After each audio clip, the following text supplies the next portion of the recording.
हमने कई लोगों की, बहुत लोगों की दुकानदारी बंद कर दी। हम किसी की दुकानदारी बंद करने के लिए व्यासपीठ पर नहीं बैठे हैं। हमारा तो केवल एक काम है, ये शरीर मेरे महादेव ने अगर दिया है तो आपसे बस इतना कह सकते हैं कि महादेव की शरणागति लेओगे तो दूसरे के हाथ जोड़ना नहीं पड़ेगा, दूसरे के हाथ नहीं जोड़ना पड़ेंगे। एक बार अगर शंकर की चौखट पर जाना चालू कर दिया, केवल यह मत सोच कर जाना कि मेरा काम होगा तब मैं शंकर जी के मंदिर जाऊंगी, काम नहीं होगा तो मंदिर जाना छोड़ दूंगी। ना ना, उसका पीछा मत छोड़ना, उसके मंदिर में जाना मत छोड़ना, उसको एक लोटा जल चढ़ाना मत छोड़ना, उसके दरवाजे पर झाड़ू पोछा लगाना मत छोड़ना। वो तुम्हें नहीं छोड़ेगा, जीवन पर्यंत नहीं छोड़ेगा। ये शिव तत्व है, शंभु शंकर ओघड़ी है।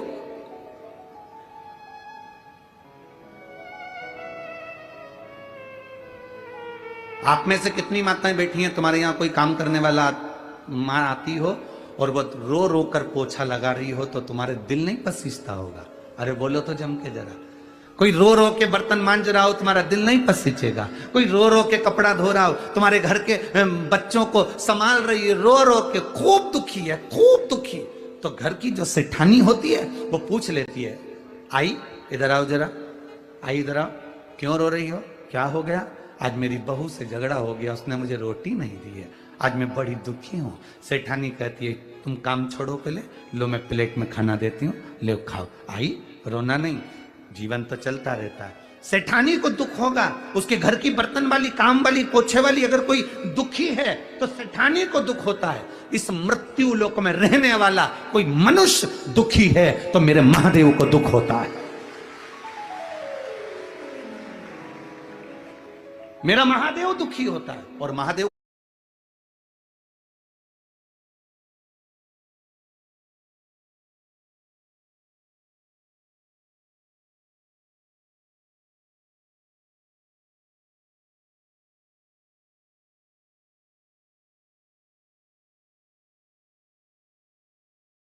तो दुख किस बात का कि तू मेरे घर में आता है, मेरा भजन करने वाला और दुखी हो जाए। संसार में रहने वाले, पृथ्वी पर रहने वाले अगर दुखी होंगे तो शंकर को दुख होगा।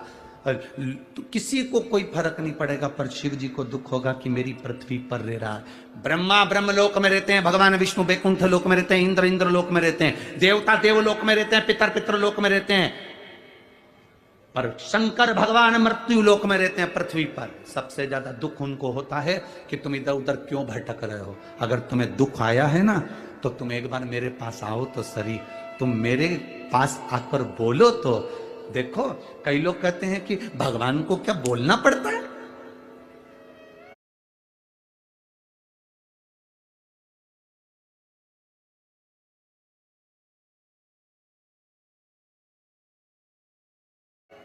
शिवजी को क्या बोलना पड़ता है? क्यों नहीं बोलना पड़ता? यहां पर इतनी सारी माताएं बैठी हैं, इन सब माताओं को मालूम है कि तुम्हारा पति 4 रोटी खाता है। सब माताओं को मालूम है कि तुम्हारा बेटा 4-5 रोटी खाता है।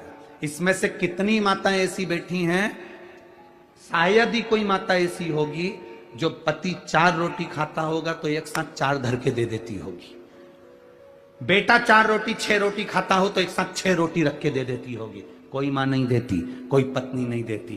पत्नी 2 रोटी रखेगी या 1 रोटी रखेगी, फिर पति आवाज लगाएगा, सुनो सब्जी अच्छी बनी है, 1 रोटी और लाओ, दाल अच्छी बनी है, मां 1 रोटी और लाओ।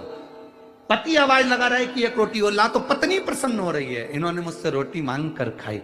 मां प्रसन्न हो रही है, मेरे बेटे ने आवाज लगाई कि मां मुझे रोटी ला कर दे, आज सब्जी अच्छी बनी, आज बेसन अच्छा बना, आज आमटी अच्छी बनी, आज सामान अच्छा बना, आज ठेसा अच्छा, मां 1 रोटी और ला कर दे। बेटा मां को बार बार बुला रहा है। मां को मालूम है 6 रोटी चाहिए तो मां 6 रोटी दे सकती थी, पर मां ने जान कर नहीं दी कि मुझे आवाज लगाएगा। भगवान तुम्हें सब कुछ दे सकता था, पर भगवान चाहता है कि तेरे बाप को आवाज तो लगा।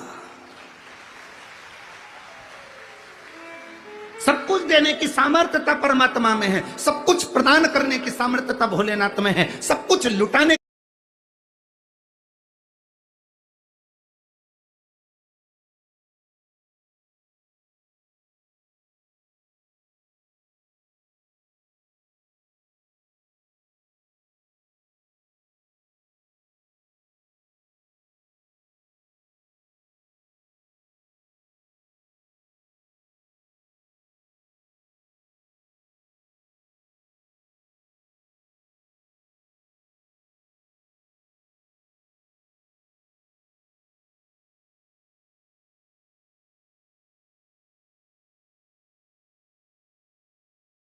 सामर्थ्यता मेरे शंकर में है, सब कुछ दे सकता है।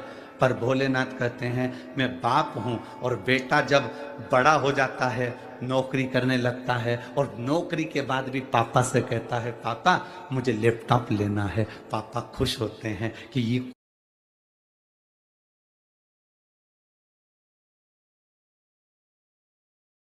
खुद भी ला सकता था पर मुझे लेकर जा रहा है, मुझसे कह रहा है, प्रसन्न होता है बाप।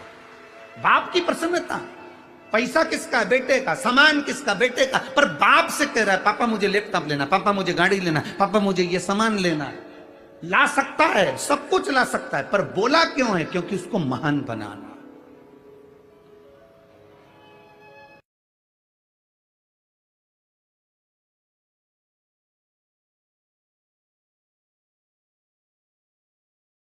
विधाता भाग्य लिखता है, शंकर जी भाग्य बदलने को तैयार बैठे हैं। बस शंकर जी के पास में कोई भेजने वाला सदगुरु होना चाहिए।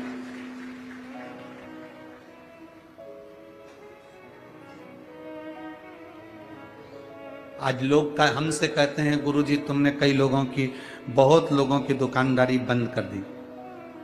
हम किसी की दुकानदारी बंद करने के लिए इस व्यासपीठ पर नहीं बैठे हैं। हमारा तो केवल एक काम है